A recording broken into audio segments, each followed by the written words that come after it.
Hi friends, global affairs में आप सभी का स्वागत है और मैं हूं स्वाभिमान। एरो शो बेंगलुरु में चल रहा है। ये एरो शो का 15th एडिशन है और यहाँ पर अलग अलग देश अपनी अपनी टेक्नोलॉजी को शोकेस कर रहे हैं। इसमें सबसे ज़्यादा इम्पॉर्टेंट है रशिया और यूएस। और इसी बीच रशिया ने एक ऑफ़र दिया है इंडिया को to bye Russia's R-37M missile. बताया जाता है कि रशिया का सबसे लंबा रेंज का मिसाइल है। इसकी इफेक्टिव रेंज है 400 किलोमीटर्स और ये बैटल प्रूवन है, वार टेस्टेड है। खासकर इसका इस्तेमाल तब हुआ जब रशिया यूक्रेन वॉर अपने पीक पर था। इस मिसाइल के थ्रू रशिया ने कई वॉरशिप्स यूक्रेन के डुबाए और कई उनके स्ट्रेटेजिक लोकेशंस को बर्बाद किया। अभी हमारे पास इंडिया में अस्त्र वेरिएंट के मिसाइल्स हैं, अस्त्र 1, 2, 3 और 4, जो अलग अलग डेवलपमेंट स्टेज में हैं।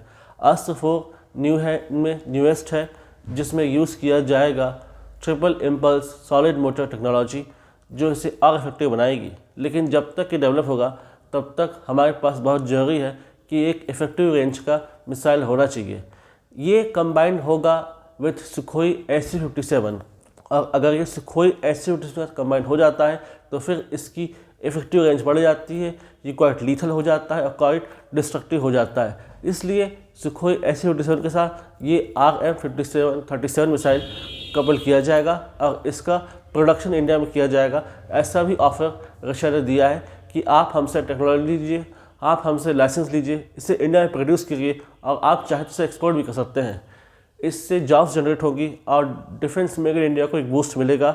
यानी कि इंडिया बन सकता है एक मार्केट ऑफ डिफेंस हार्डवेयर, यानी कि यहाँ पर आप खरीद सकते हैं, डिफेंस हार्डवेयर ले सकते हैं, मिसाइल्स ले सकते हैं। जिस तरीके से ब्रह्मोस हम इंडोनेशिया को, फिलीपींस को बेच रहे हैं, उसी प्रकार से आने वाले समय में हम ये मिसाइल भी अक्रॉस द ग्लोब किसी अफ्रीकन कंट्री को, किसी साउथ ईस्ट एशियन कंट्री को, किसी साउथ अमेरिकन कंट्री को ये बेच सकते हैं। अगर इसमें रशिया एग्री होता है तो इससे काफ़ी ज़्यादा प्रॉफिट होगा। हो सकता है इसमें रशिया कुछ अपना प्रॉफिट ले और प्रॉफिट का बंटवारा हो और एक प्रकार से नई इकोसिस्टम डेवलप हो, डिफेंस इकोसिस्टम मजबूत हो और आने वाले समय में और इसमें R&D को फोकस किया जा सके।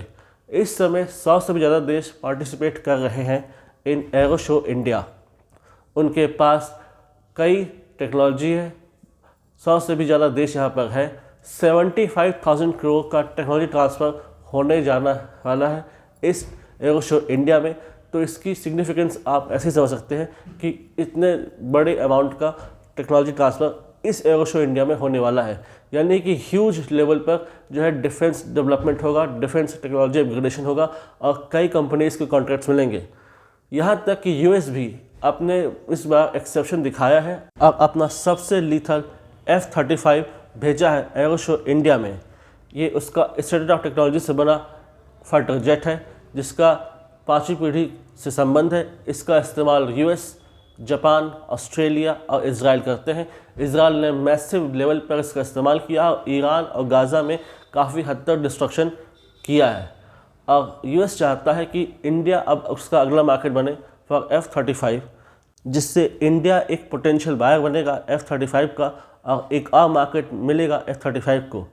यदि F-35 की जगह सुखोई SU-57 लेता है इंडिया और R-37M मिसाइल प्रोक्योर करता है रशिया से, तो इससे ट्रम्प खुश नहीं होंगे और काफ़ी उनको इससे दुख होगा, क्योंकि वो चाहते हैं कि एनी हाउ इंडियन मार्केट पर यूएस का कब्जा हो फॉर लॉन्गर टाइम।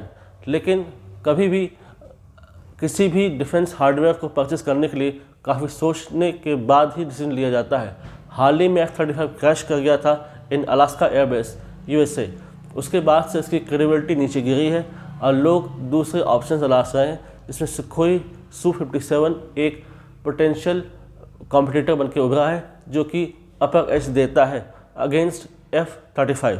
इसलिए लोग F-35 की जगह Su-57 के भी देख रहे हैं कि इसके क्या फीचर्स हैं, क्या इसकी क्रेडिबिलिटी है, क्या इसके एवियोनिक्स हैं, इसके स्टेट ऑफ आर्ट टेक्नोलॉजी कैसी है, इसकी मैन्युअलिटी कैसी है और किस प्रकार का स्टिल्थ फीचर हमको प्रेजेंट करता है। अगर F-35 की जगह इंडिया लेता है सुखोई SU-57 और प्रोक्योर करता है R-37M मिसाइल, तो उसको ये एडेड एडवांटेज देगा और ये एडेड एडवांटेज देगा अगेंस्ट चाइना और पाकिस्तान, जो कि अपने आप को हर दिन रिक्यूप कर रहे हैं with regard to defence hardware and defence mechanism. इसलिए समय आ गया है कि डिफेंस हार्डवेयर और डिफेंस मैन्युफैक्चरिंग में हम एक बूस्ट लें, ताकि हम धीरे धीरे मेक इन इंडिया और सेल्फ रिलायंस को आगे बढ़ सकें और धीरे धीरे हमारी डिपेंडेंसी ऑन फॉरेन कंट्रीज कम होती जाए, ताकि यहाँ जॉब्स जनरेट हो, सेल्फ रिलायंस आए और in long run make in India को बूस्ट मिले। इससे रिलेटेड सिग्निफिकेंट इन्फॉर्मेशन कोई आती है, I will make separate video in this regard. Thanks for watching. अगर आप हमसे जुड़ना चाहते हैं तो आप इंस्टाग्राम और टेलीग्राम को जुड़ सकते हैं। The link is given there in description. Do like, comment, share, subscribe the video and widely spread this video for the knowledge of people. जय हिंद, जय भारत।